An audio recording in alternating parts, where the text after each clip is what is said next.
He abandoned them, his girlfriend and baby daughters, and disappeared. 5 years later, he saw them again, and broke. Alexander Reeves had everything a man could want, or so it seemed to the outside world. He was 32, the CEO of one of the fastest-growing tech companies in the country, and already a self-made millionaire. Tall and commanding, with striking blonde hair and piercing blue eyes, he moved through boardrooms and charity galas like a prince of industry. He was known for his intellect, feared for his ruthlessness, and admired for his success. Yet beneath the finely tailored suits and the constant glare of flashbulbs, there was a hollowness in his gaze, something not even he could quite name. Emma Brooks was unlike anyone Alexander had ever known. A painter from a modest background, she had no interest in wealth or power. Her eyes were deep brown, full of stories, and her long, wavy hair always seemed to be dusted with flecks of paint. They met at a fundraiser in New York. He was a reluctant guest, she was showing her artwork in the corner of the hall. Their connection was unexpected and electric. Emma didn't care who he was. She spoke to him like he was just a man, not a brand, not a figure, not a headline. He found her raw honesty disarming. She found his hidden vulnerability beneath the arrogance strangely human. They spent 6 months together, the kind of whirlwind romance that feels like a dream even while you're living it. They laughed more than he ever thought possible. He watched her paint in silence, she watched him work with fascination. She taught him to slow down, to feel, to sit still long enough to breathe. He showed her how to dream bigger, how to believe she deserved more. It wasn't perfect, he was cold at times, distant without explanation. There were days he pulled away, moments when he stared too long at nothing. But Emma believed in the good she saw in him, and Alexander clung to the light she brought into his life, even if he didn't understand it. Then Emma found out she was pregnant. With twins.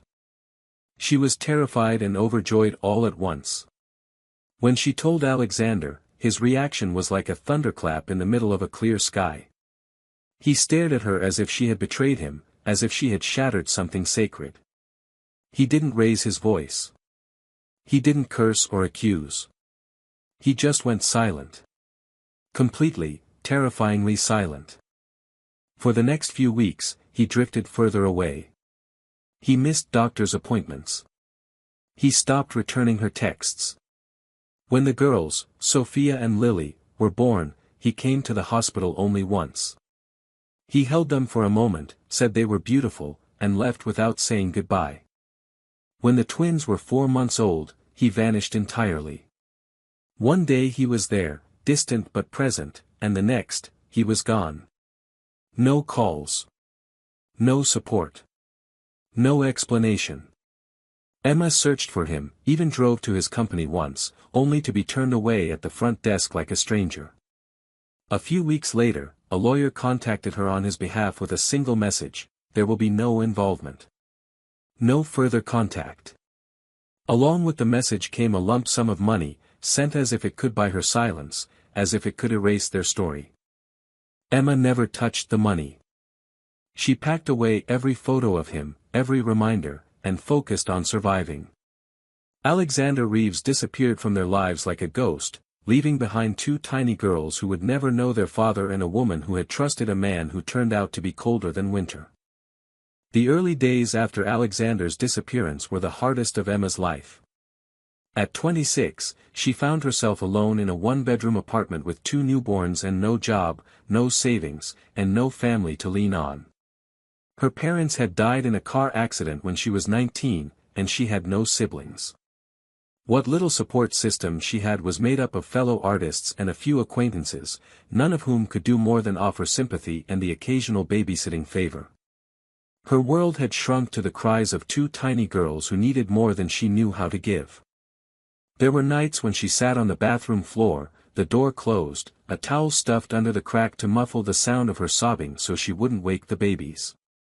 She was exhausted beyond words, surviving on instant oatmeal and stale coffee, rationing baby formula like it was gold.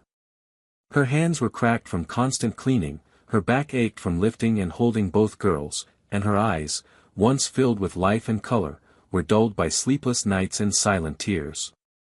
But no matter how tired she was, no matter how overwhelmed she felt, she never let it show when she was with Sophia and Lily. When they looked at her with their round blue eyes, she smiled. She kissed their foreheads and whispered promises she wasn't sure she could keep, that they would be okay, that life would be better, that they would never feel unwanted. She began working nights as a janitor in an office building downtown. It was the only job she could find that paid even slightly above minimum wage and didn't require a college degree or flexible hours, both luxuries she couldn't afford. During the day, she watched the girls, changing diapers, rocking them to sleep, feeding them with trembling hands when her own stomach growled from hunger. She napped in 10-minute intervals when she could, usually with one baby on her chest and the other curled into the crook of her arm. She didn't sleep so much as shut down, then wake up again the second one of them made a sound. She sold most of her belongings, her easel, her canvases, the vintage record player she loved, even the silver bracelet her mother had given her before she died. Each sale felt like giving up a piece of herself, but the money went toward diapers, wipes, powdered formula, and rent. She learned how to stretch $1 until it screamed. Sometimes she went days without eating more than toast or canned soup just to make sure the girls had what they needed. Pride had no place in her world anymore. She rarely thought about Alexander in those days, and when she did, it was with a kind of numb disbelief. It was hard to reconcile the man who had once held her hand and traced the outline of her jaw with the man who had abandoned his daughters without looking back. She told herself over and over that she didn't need him, that the girls didn't either. But there were moments, quiet, lonely moments at 3 a.m. with one baby wailing and the other burning with fever, when she wondered how he could live with himself, knowing what he'd left behind. In time, she found small pockets of strength. A kind woman at the corner deli started saving her leftover bread and milk. A retired neighbor in her building offered to watch the girls for an hour each afternoon so Emma could take a nap or walk outside. These gestures became lifelines, little reminders that not all people were cruel or selfish. Slowly, she started to rebuild. She took on a second job at a cafe on weekends, bringing the girls with her in a double stroller and letting them nap in the back while she cleaned tables and refilled coffee pots. Her fingers ached from overuse, her eyes burned from lack of sleep, but her spirit, though battered, did not break. What she couldn't give the girls in material comfort, she gave them in love.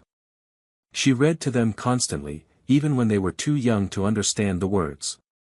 She sang to them while folding laundry, made silly faces to make them giggle, and kept a journal where she wrote letters to each of them, chronicling their milestones, their personalities, their laughter. In that journal, she allowed herself to dream, of a day when they would run through parks without worry, when she could buy them books and shoes without checking the price tag, when they would grow up knowing they were cherished and safe. Emma lived each day minute by minute. There was no long-term plan, no grand vision for the future, only the next bottle, the next nap, the next shift at work. But even in that constant state of survival, she was building something fierce and unbreakable. Love rooted deeper than fear. Resilience born from pain. She was not just surviving for herself anymore. She was living for two little girls who had no idea what had been taken from them, but who would one day know what had been built in its place. By the time Sophia and Lily turned 3, something in Emma had shifted. Life was still hard, there were still months when rent came down to the last dollar, nights when the girls coughed through their sleep and Emma sat awake with worry pooling in her chest, but there was also light now. The girls had grown into joyful, curious children, with wild blonde curls and impossibly bright blue eyes that turned heads wherever they went.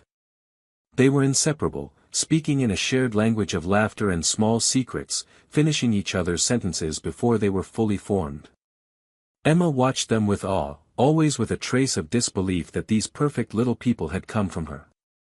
Despite everything, despite the weight she carried and the loneliness that still crept in late at night, her daughters were happy, and in their happiness, she found strength.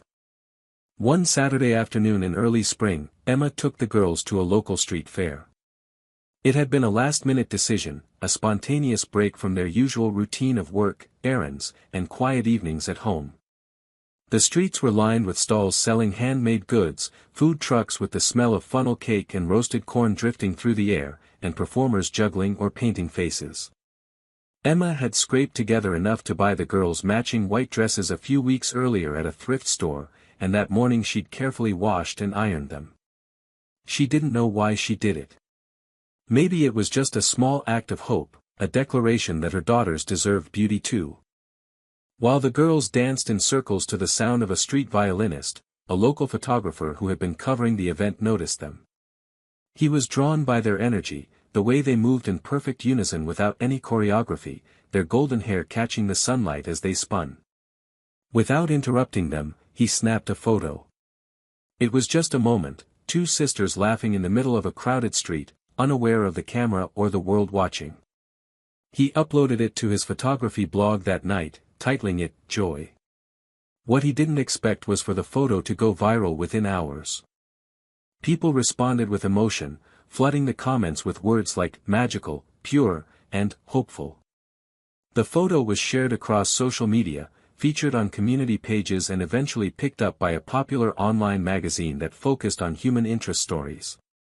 Emma only found out about it when her friend from the cafe called her in a frenzy, saying, "I swear I just saw your girls on the front page of the internet." At first, Emma panicked. She wasn't used to being seen, not after so many years of trying to stay invisible. But when she saw the image, their tiny hands clasped, their faces lit with innocent delight, she cried. Not from fear, but from something else, something long dormant, pride. A few days later, she was contacted by a children's modeling agency based in the city. The representative had seen the photo and wanted to meet with Emma and the girls. At first, Emma hesitated. It sounded too good to be true, and she had learned the hard way not to trust promises wrapped in glitter. But the agency was legitimate, professional, and kind. They offered her full control, no pressure, and the opportunity to make real money, money that could change everything. The girl's first job was a simple ad for a clothing brand that specialized in sibling outfits. The photo shoot was set in a sunlit studio filled with plush toys and colorful props. Emma stayed beside them the entire time, never letting them out of her sight. To her surprise, Sophia and Lily took to the camera naturally, giggling and playing without fear, reacting to the photographer like it was all just a game. The brand loved them. Other offers followed. It wasn't long before Emma was able to leave her cleaning job and reduce her hours at the cafe. For the first time, they had breathing room, enough to pay rent early, to buy fresh fruit without calculating cost per ounce, to replace the girls' worn shoes with new ones that actually fit. She still lived cautiously. Every time she deposited a check, she did it with the haunted awareness that it could all disappear as suddenly as it had arrived. But she also began to allow herself small indulgences. She bought new art supplies and began painting again during the girls' naps. At first, her hands were stiff, her strokes hesitant, as if she had forgotten the language of color. But then the muscle memory returned, and with it, a flood of emotion she had long held back. Her first new painting was of the girls at the street fair, recreated from memory. She titled it, Still Spinning. Emma also started keeping a portfolio again. Nothing public, just a folder on her desk with scanned images of her work. It felt like planting seeds she wasn't sure would bloom, but the act alone made her feel alive. When the girls asked her to tell them stories, she began inventing picture books on the spot, narrating tales of brave princesses who didn't need rescuing, of twin sisters who crossed forests and tamed dragons with kindness. Sometimes, she sketched the characters afterward, tucking the drawings into the back of her journal. Life wasn't easy, not by any means. There were still bad days, tantrums, fevers, bills she forgot, moments of doubt so loud they echoed. But now, there was something else too, possibility. A future she could imagine without panic. She no longer walked with her head down, no longer avoided mirrors or the faces of strangers. Something had shifted. She had not only survived, but begun to build. And it all started with a single photograph, a moment of unfiltered joy that the world happened to witness. Alexander Reeves hadn't thought about Emma or the twins in years. Not in any real way. On the rare occasions their names passed through his mind, it was more like a dull echo than a memory, as if they had happened to someone else in another life. He had buried that chapter so deeply that it might as well have never existed. In his world, there was no room for hesitation, no time to revisit the past. Business had taken over everything. His company had doubled in value since the year he walked away, and he now spent his days flying between cities, closing deals, shaking hands with billionaires, and standing under lights that never quite warmed him. Every aspect of his life was calculated, curated, and efficient. The people closest to him were assistants and publicists. The closest thing he had to family was his driver. One Thursday evening, at a charity gala in Manhattan, his carefully constructed distance was shattered. The event was a high-profile art showcase supporting children's literacy, something his PR team had urged him to attend for the sake of optics. He arrived late, dressed in his usual sharp black suit, prepared to make an appearance and leave without lingering. The gallery space was white and minimal, dotted with children's illustrations, many of them playful and colorful. He moved through the crowd with practiced indifference until he stopped in front of one particular painting that made the air catch in his lungs. It was a watercolor piece, soft and dreamlike, depicting two small girls holding hands in a sunlit street, laughing under strings of carnival lights. Their dresses were white. Their golden hair fell in soft curls. Their eyes, bright, clear, unmistakable, were blue. The painting wasn't signed, but the placard below read, Sophia and Lily Brooks, by E. Brooks. He stared at the names. The world seemed to tilt slightly beneath him. He tried to walk away, but couldn't. He stood there for too long, people passing by without noticing that the man with the perfect posture had turned to stone. 1,000 thoughts surged through him, but none could take shape. He found himself searching the crowd, scanning every woman's face, hoping he wouldn't find her, and terrified he might. Emma. He hadn't said her name aloud in 5 years. Seeing it in initials was enough to make something buried in his chest crack open. That night, he couldn't sleep. He sat in his penthouse with the lights off, staring at the city through the floor-to-ceiling windows, trying to control the pounding in his chest. He pulled out his phone and typed Sophia and Lily Brooks into the search bar, unsure what he even expected to find. Within seconds, the photo appeared, the one from the street fair. It had circulated for months, but he had never seen it. There they were again, laughing, spinning, alive in a way that felt like lightning in a photograph. He clicked on the article and scanned it quickly, his fingers tightening when he reached the line, Mother Emma Brooks credits her daughter's joy with helping her survive unimaginable hardship. There was no mention of him. No clue that he had ever existed. It was as though the earth had swallowed him up, and the world had moved on. He spent the next several hours clicking through every link he could find, reading interviews, watching clips, tracing a life that had unfolded entirely without him. The girls had appeared in a handful of ad campaigns, always together, always smiling. Emma had quietly started selling paintings again, children's illustrations, small commissions, nothing flashy, but enough to be noticed in local art circles. She looked different in the photos. Older, stronger, her features softer but her posture firmer. There was a steadiness in her face, a calm he didn't remember. And yet, he could still see the Emma he had known in the way she held her daughter's hands, in the tilt of her head when she smiled at them. The guilt hit him like a blow to the chest, sudden and merciless. He had told himself for years that leaving had been the right thing to do, that he wasn't built to be a father, that Emma and the girls would be better off without him, that disappearing was a kind of mercy. But the rationalizations fell apart in the quiet of that night, drowned by the undeniable reality of what he had missed. He had missed first steps, first words, birthdays, nights of fever and comfort, laughter that might have been his to hear. He had left behind not a broken version of himself, but 2 living, breathing children who had never even known his name. The next morning, he cancelled all his meetings and made a call to a private investigator. It didn't take long. Within 24 hours, he had their address. It was a small apartment on the edge of Brooklyn, modest but clean, with flower boxes on the windowsills and chalk drawings on the sidewalk outside. He drove there himself, sitting in the back of a black car, staring at the building as if it were the edge of a cliff. The driver asked if he wanted to get out. Alexander didn't answer. He watched, frozen, as a door opened and two small girls ran down the steps. They were laughing, pulling each other toward the street. Behind them, Emma followed, calling gently after them, holding a bag of groceries in one hand and tucking a loose strand of hair behind her ear with the other. Time stopped. He hadn't imagined it. They were real. The girls were real. Emma was real. And he was the ghost.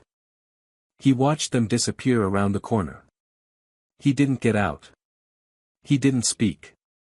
He just sat there, completely undone, his chest heavy with a realization he couldn't escape. They had built a world without him, and it was beautiful. And yet, even from a distance, he felt the overwhelming, aching pull of it. For the first time in his adult life, Alexander Reeves didn't know what to do next. Alexander returned to that Brooklyn street 3 times before he found the courage to step out of the car. Each time, he sat in the back seat, watching the front door of Emma's apartment from behind the tinted windows, heart thudding in his chest like a hammer striking steel. He told himself he was just gathering information, just observing, just waiting for the right moment. But the truth was simpler and far more humiliating. He was afraid. He was a man who had stood in boardrooms before the most powerful people in the world, negotiated deals worth millions without flinching, silenced entire rooms with a single look, and yet he couldn't bring himself to face a woman he had abandoned and the daughters he had never held beyond their first few days of life. It was not fear of confrontation that held him back. It was shame. On the 4th day, just past noon, he stepped out of the car. He was wearing a wool coat over a dark suit, his usual uniform, though now it felt like armor.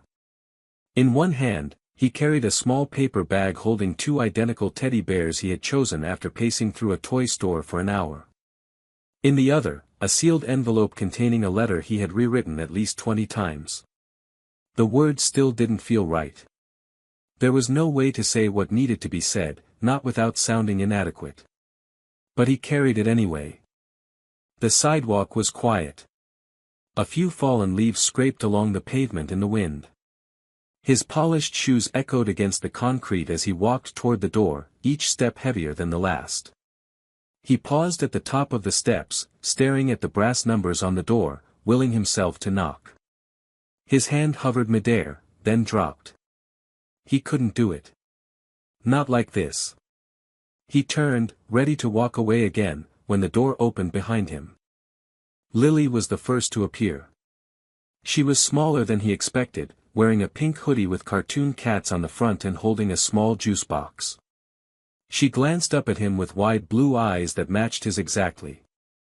There was no recognition in her face, only the cautious curiosity of a child meeting a stranger. A moment later, Sophia came out behind her, chattering excitedly about something, followed by Emma, who froze mid-sentence when she saw him. For a long, suffocating second, no one moved. Emma stared at him, her arms instinctively reaching out to the girls, her body shifting in front of them with quiet, protective force. She didn't say his name, didn't blink, didn't breathe. Alexander's throat closed. The bag in his hand felt suddenly ridiculous. He took one step forward and offered the envelope, his voice dry and unsteady. "I'm sorry for coming like this. I didn't know any other way."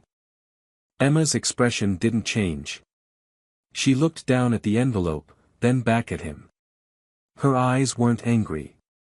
They weren't soft either. They were hard in a way that came from years of silence, of enduring without closure. She took the letter with the tips of her fingers, as if it might burn.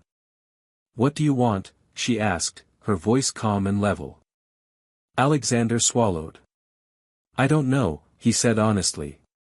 "To see them. To see you. To say I'm sorry, even though it's nowhere near enough." At his voice, the girls looked up again.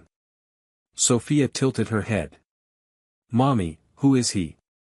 Emma didn't answer right away. Her jaw clenched. She turned to the girls and knelt beside them. "He's someone we used to know. Someone who made a mistake." Lily looked at him again, her tiny brow furrowed. "Is he sad?" Emma hesitated, then nodded. "Yes. Very sad."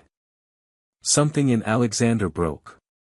He lowered himself to one knee, not daring to get any closer. His voice cracked when he spoke again. "I've missed so much. I deserve nothing from you. But I just needed. I needed to see that you were okay." Emma stood, keeping the girls close. "We are," she said quietly. "We've been okay for a long time." He nodded slowly, a tight, barely visible motion, his chest heavy with regret. "I can go. I didn't mean to cause trouble." For the first time, Emma really looked at him, looked past the expensive coat and designer shoes, past the perfectly styled hair and polished exterior. She saw what she had once seen before anyone else had. She saw the trembling edges of a man unraveling. "No," she said, surprising herself. "You don't get to walk away again. Not this time." He looked up at her, startled. "You want to see them," she said, her voice low. "You want to be something in their lives. Then you show up. You prove it. You earn it. Because they don't know who you are. And I'm not going to let you hurt them again." He nodded, eyes glistening. "I'll do anything." "I'm not promising you a place," she said, stepping back. "You're not their father just because you share their blood. You have to become one." "I know," he whispered. Emma looked down at the teddy bears in his hand, then at the girls. "You can leave those on the porch." Alexander carefully placed the bag beside the steps. Then he turned and walked back toward the car, not knowing if he would ever be allowed inside that world again, but knowing he would return. Not as a CEO. Not as the man he had been. But as someone willing to do the work, however long it took. And as he climbed into the car, wiping a tear that had escaped without permission, he realized that for the first time in years, he didn't feel like a ghost. He felt human. And maybe, just maybe, that was a beginning. The weeks that followed were anything but simple. Emma didn't invite Alexander back into their lives. She didn't forgive him overnight, nor did she hand over access to the girls simply because he had shown up with a remorseful expression and a letter full of regrets. Her trust was not something he could reclaim with a visit or a gift. It had been shattered 5 years ago, and she had spent every day since then learning how to live without expecting anyone to pick up the pieces. What Alexander had done, walking away when their daughters were only 4 months old, was not a mistake easily glossed over. It had been abandonment in its most complete form. And though her wounds had scarred over, the ache still lived just beneath the surface. What changed, however, was that Emma now saw the pain in him too. Not as a justification, not as a redemption, but as a doorway. He showed up again 2 days later, this time without flowers, without letters, without gifts. Just himself. He stood on the same step, waiting patiently, and when Emma opened the door, he simply asked, "Can I talk to someone? A therapist? A counselor? Whatever it takes. I just want to understand how to do this right." She was stunned by the sincerity of his tone. She didn't answer at first, but something in her finally allowed her to nod, just once, before closing the door. That was how it began. Emma filed for full legal custody shortly after. It wasn't revenge. It was protection. She wasn't sure if Alexander would keep coming, and she wasn't going to gamble her daughter's safety on someone who had already proven how easily he could disappear. He didn't fight it. In fact, he offered to pay for every legal expense. He signed every document, admitted to every failure, and when the court date arrived, he sat there quietly, listening as Emma's lawyer laid out the history of abandonment in exacting detail. His own attorney had advised him to contest, or at least to negotiate partial visitation. But Alexander refused. "She's right," he said in a statement to the judge. "She's done everything. I wasn't there. I don't get to make demands." The media caught wind of the story, of course. A high-profile millionaire CEO being sued for child support by a single mother with two photogenic daughters was too tempting a narrative to ignore. The headlines were brutal: tech tycoon's secret family, millionaire dad abandoned twins, mom raises daughters alone, now he wants back in. Reporters stalked Emma's building. Cameras waited outside her job. Strangers online picked apart her parenting, speculated on her motives, called her both a saint and a gold digger. Through it all, Emma remained silent. She issued no statements. She refused all interviews. Her priority was protecting Sophia and Lily, shielding them from a world that had no right to their story. Alexander, to his credit, never spoke to the press either. His PR team begged him to release a carefully worded apology, to spin the story into something digestible and forgivable. He fired them. Then he took the money he would have spent on damage control and donated it, quietly, without announcement, to a non-profit that provided support for single mothers and children in foster care. He also started attending therapy, 3 times a week, with a specialist in parental trauma and family reintegration. He didn't tell Emma this. He wasn't trying to earn points. He was trying to become someone his daughters wouldn't be ashamed to meet. Slowly, cautiously, Emma allowed a sliver of contact. It began with supervised meetings at a neutral facility. The girls were told that Alexander was a friend, someone who cared about them. They were curious, open-hearted, without the weight of history to cloud their view. At first, Alexander sat stiffly on the edge of the playroom rug, overwhelmed by the smallness of their voices and the bigness of his own guilt. But children are strange and generous creatures, and they accepted him with surprising ease, asking him to help build block towers, play memory card games, and read books with silly voices. He followed their lead, never pushing, never correcting, never once referring to himself as their father. He was just Alex. The man with the tired eyes and the careful smile. Emma watched everything. She was never more than a room away. And while her heart remained guarded, she could not deny what she saw. Alexander was trying, not performatively, not for attention, but with a quiet desperation that suggested he was terrified of being given this chance and ruining it. He asked questions. He listened. He never once tried to rewrite the past or diminish the pain. And when the girls started referring to him as our Alex, it was Emma who felt her chest tighten with a feeling she hadn't let herself feel in a long time, reluctant hope. There were setbacks, of course. Times when the girls asked why he hadn't been there when they were babies, and Alexander's voice faltered trying to explain. Times when Emma nearly told him to leave again, when the weight of old wounds threatened to drag her under. But he kept coming back. Not with promises, not with apologies, but with presence. He showed up. Rain or shine, tired or overwhelmed, he never missed a session, never asked for more than he was given.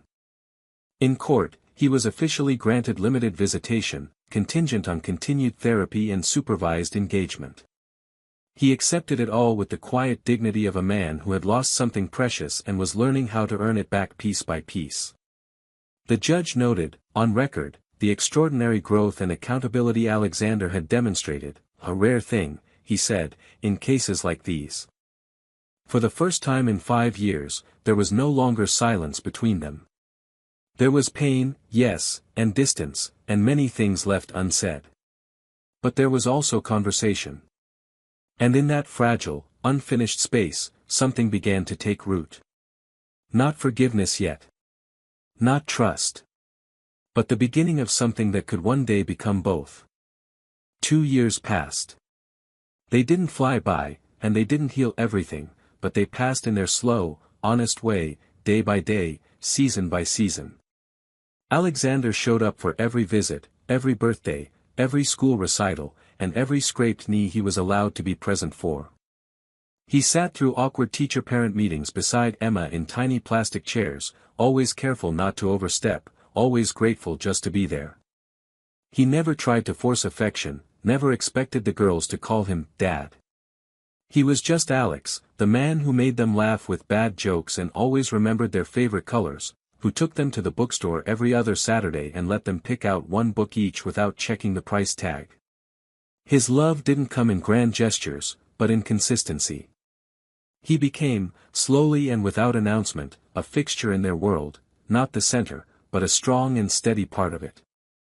Emma remained cautious, though no longer cold. She was a mother first and always. Her trust had been earned incrementally, like sand filling a jar one grain at a time. What surprised her most was not how much Alexander had changed, but how unafraid he was to let her see the effort behind the change. He didn't act like a man who had everything figured out. He admitted when he felt unsure. He asked for her opinion. He apologized, not just for the past, but for small things in the present, the little stumbles that most people ignored. He had become a man who took responsibility even when he could have made excuses, and that, more than anything else, made her start to believe in him again. By now, the girls were 7. They had grown taller, their baby features giving way to early glimpses of the young women they'd one day become. They still wore matching outfits sometimes, not because Emma dressed them that way, but because they insisted on it. They loved storytime and science kits, played soccer in the park, and had an alarming amount of opinions about everything from breakfast cereal to politics. And somewhere along the way, they had started calling him our Alex less and Dad more. Not every time, not consistently, but enough to catch in his throat when it happened. Emma didn't rush to define what they were now. She didn't need a label for it. Their lives had grown into something real, something rooted in mutual effort. They didn't live together. Emma had drawn that boundary early, but Alexander had moved to a neighborhood just 20 minutes away. He found a modest townhouse with a small garden and invited the girls to plant flowers there on weekends. They chose daisies and sunflowers and called it the Happy Corner. He never tried to take over parenting decisions but started asking to be included in things like school enrollment forms and doctor visits. And after a while, Emma started saying yes. Then came the day that would change everything again, but in a way no one expected. A nationally broadcast talk show, known for honoring everyday heroes and surprise reunions, reached out to Emma's contact email after discovering her artwork and the viral photo of the twins from years earlier. At first, she declined. She wasn't interested in turning their story into a spectacle. But after several conversations, she realized the show's purpose wasn't fame, it was recognition, and more importantly, a platform. They wanted to highlight the resilience of single mothers, the beauty of family built through struggle, and the quiet strength behind people who survive what seems impossible. Emma agreed on one condition: the focus would be on the girls and the art, not the pain. Alexander was invited too, at the producer's suggestion, but Emma was the one who decided to let him come. She told him with a note, simple and short, "They want you there." So do I. The studio was large and bright, filled with cameras and a live audience, but the warmth of the host made it feel more like a living room than a stage. Emma and the girls were seated first, the host guiding them through questions about art, about growing up together, about laughter and healing. There were smiles, some tears, and even a few laughs from the crowd when Lily declared that her mom was better than superheroes, because she doesn't even need a cape to save the day. Then the host gestured toward the side stage and introduced the next guest. Alexander walked out to soft applause. The girls rushed to hug him, completely unbothered by the cameras, and the host gently asked him to share his side of the story. He didn't sugarcoat it. He said he had failed. He said he had walked away from something precious because he was afraid and broken. He admitted he hadn't deserved a second chance, but that Emma had given him the opportunity to become the kind of man he should have been all along. And that the girls, through their love and openness, had taught him how to be a father. There wasn't a dry eye in the room when he turned to Emma, reached into his jacket pocket, and unfolded a small piece of paper. It wasn't a speech. It wasn't a proposal in the traditional sense. It was a promise, handwritten and imperfect. He read aloud. You gave them life. You gave me a soul. You taught me what love looks like when it's hard, and what grace means when it's undeserved. I'm not asking for forever. I'm asking for the chance to keep showing up, for them, and for you. The crowd held its breath. Emma said nothing at first. She looked at him for a long time, the memory of everything they had been and everything they had survived flickering across her face. Then she reached for his hand. Not with a dramatic gesture, not with tears, but with a quiet, knowing look. A signal. Yes. Maybe not forever yet. But yes to now. Yes to healing. Yes to continuing forward. The audience stood. The host stepped back. The cameras faded. And for a moment, the world outside the studio disappeared, leaving only the four of them, two children who had never stopped believing in magic, a mother who had become a fortress, and a man learning how to be a home. It was not a perfect ending. It was not a fairy tale. It was something better, a real beginning. 6 months later, the rhythm of their lives had changed, not dramatically, not like a sudden plot twist in a novel, but slowly, naturally, the way tides pull the shore inch by inch. Emma and Alexander did not move in together, nor did they rush toward a new label. There were no grand declarations or contracts. But there was presence. There was time shared, effort matched, and decisions made together without fear or resentment. The lines that had once been drawn in iron had softened into something more fluid. Alexander now picked up the girls from school on Wednesdays, stayed for dinner on Fridays, and often spent Sunday mornings with them at the farmer's market, letting Lily convince him to buy jam he didn't need and Sophia challenge him to races between produce stalls. It became a pattern, a partnership not forged by obligation but by earned trust. Emma still guarded her independence fiercely. After all those years of surviving alone, of proving she could hold the world on her shoulders, she didn't hand over her life like a gift to be unwrapped. But she no longer carried the burden alone. She let Alexander carry pieces of it. Not just the parenting parts, but the quiet things too, the school forms, the forgotten laundry, the mornings when she was too tired to cook. And slowly, her defenses stopped feeling like armor and started feeling like boundaries that could bend without breaking. Alexander had changed in ways that few people ever do. He still ran his company, still wore expensive suits, still held meetings with investors and developers, but there was something unshakably different about him. He no longer operated from a place of detachment. He spoke less like a man in control and more like a man paying attention. He had made himself into a listener. He had learned to say, I don't know, and, you were right, and, I'm sorry, not out of weakness, but out of a deep respect for the life he had once walked away from and now was honored to be allowed back into. The man who had once vanished without a word now stayed, when it was inconvenient, when it was painful, when it required patience and humility. And the girls noticed.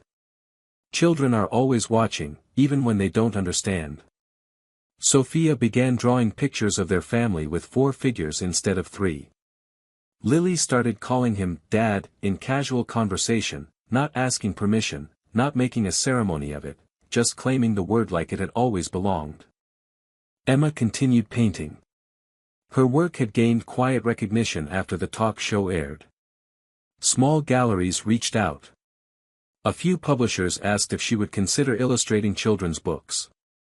She said yes to one, a gentle story about twin sisters who chase stars and build homes out of light, and for the first time in years, she felt herself standing not only as a mother, but as an artist, as a woman with something of her own again.